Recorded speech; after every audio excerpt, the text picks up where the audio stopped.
protecting your business, in the financial dimension with what I call capital providers. Because we're not talking about just your bank, we're talking about investors.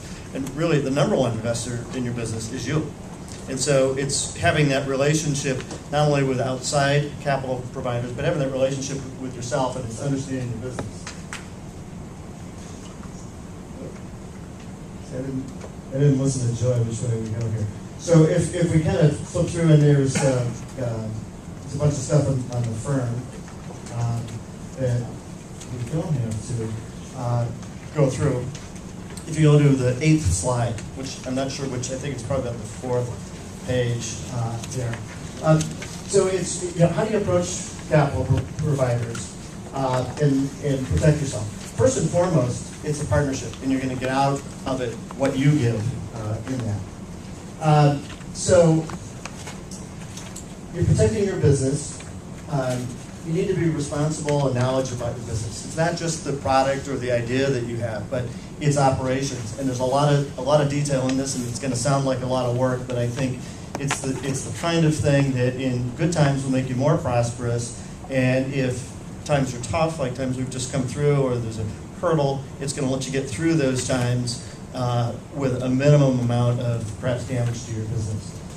You want to have good advisors and seek assistance. The fact that you guys are all here is a wonderful sign, because you're seeking the assistance and the knowledge that's here, and that's the sort of thing that you want to continue to do. So you want to benchmark your business. Understand your business as it relates to other similar businesses, as it relates to general economic conditions, but more importantly, how it's related to its own history. Are your trend lines going up? Are they going down? Are they going sideways? And what are some of those important markers? One thing with the relationships, it's always no surprises. Communicate, communicate, communicate. And understand that especially outside capital providers, they're going to be, as I say, they're going to trust you, but they're going to want to verify it. And you shouldn't be offended by that. I mean, think about if you were investing in someone else's business, what are the sorts of things that you would want to know and as you go along. Get to know your capital providers on the outside. Get to know what their expertise is and ask their opinions. And kind of going back to, they're going to ask a lot of questions. Don't be offended by the questions. I came up with a line a number of years ago when I was a lender for LaSalle Bank. I called it my 25 million reasons why this particular business owner should give me some information that I was asking. And he said, well, none of the other bankers asked for that. And I said, well, I'll give you 25 million reasons. Because that was the amount of money I was lending him. So let's talk about the business and understanding it. It starts at the top, and it starts with the CEO, business owner, that can clearly articulate what is the business, what's its goals and philosophy. Having a strategic plan, a business plan. Making sure your employees understand what those goals and philosophies and the plans of the business are. Being aware of the environment that you work in, or that you operate in. Who's your competition?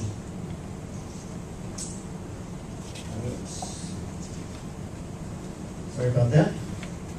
So what is the business management team like? Not only yourself, but your key managers, your key employees. What are their qualifications? What's the succession plan in business? What happens if you are sick or disabled, or another key employee is sick or disabled, or leaves the business for some reason? Is the business going to be able to continue and go on? So what does the business do? How does the company do it? What's the product? What's the service that you provide? What's the geographic footprint that you provide it in? What sort of competition do you have? What sort of concentration of your business do you have?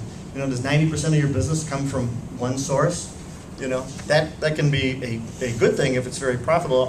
Also can be a very dangerous thing if something changes, with that particular source of your business goes away. Now you only have 10% of your revenue left. What sort of business systems do you use? Are you using QuickBooks? Do you have a different accounting system? What sort of other management information comes out of the business so that it can tell you things and key metrics about the business?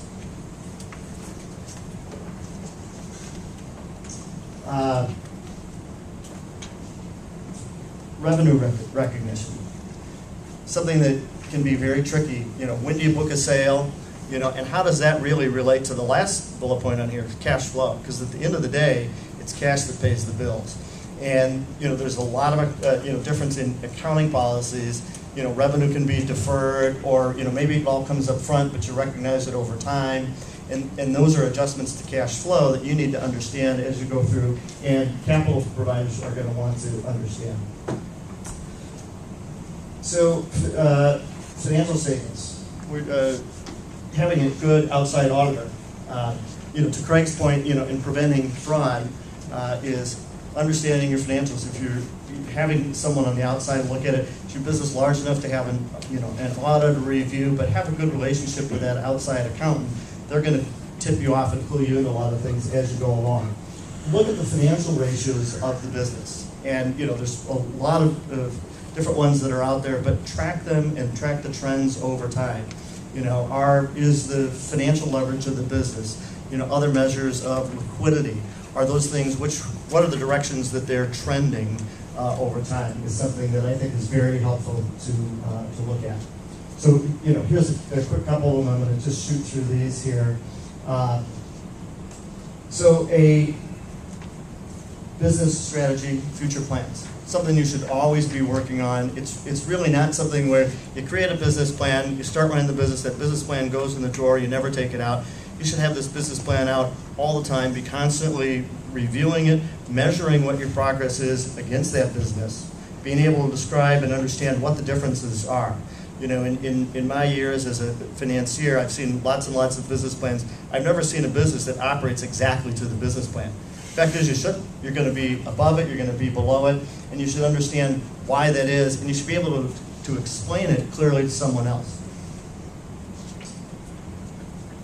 So, talking about it's a two-way street. If you're talking with outside capital providers, bankers, investors, you want to meet with them once, twice a year, 4 times a year. Even if it's just to review the good news, things are going well, but be able to describe all those differences in that in those kind of meetings. And if the business is having difficulty, you actually probably want to meet with them more often and ask for their advice and their opinions. Doesn't mean they're running the business; you're ultimately running the business.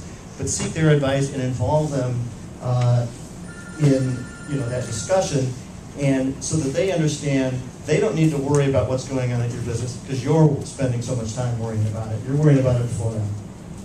And that's really all of my sort of, if you will, prepared remarks. And I'll take questions. Elliot. Terry, if you're looking for capital, yeah, and you want to make sure that you're protected, how do you, I know you can't all the time, or if people are going to work with an organization like yours, which is seeking to do, I think, perhaps get a business ready for sale or different things like that. How, as a business owner, do you protect yourself? Protect yourself from losing your investment, or from, I guess from losing your investment. Sure.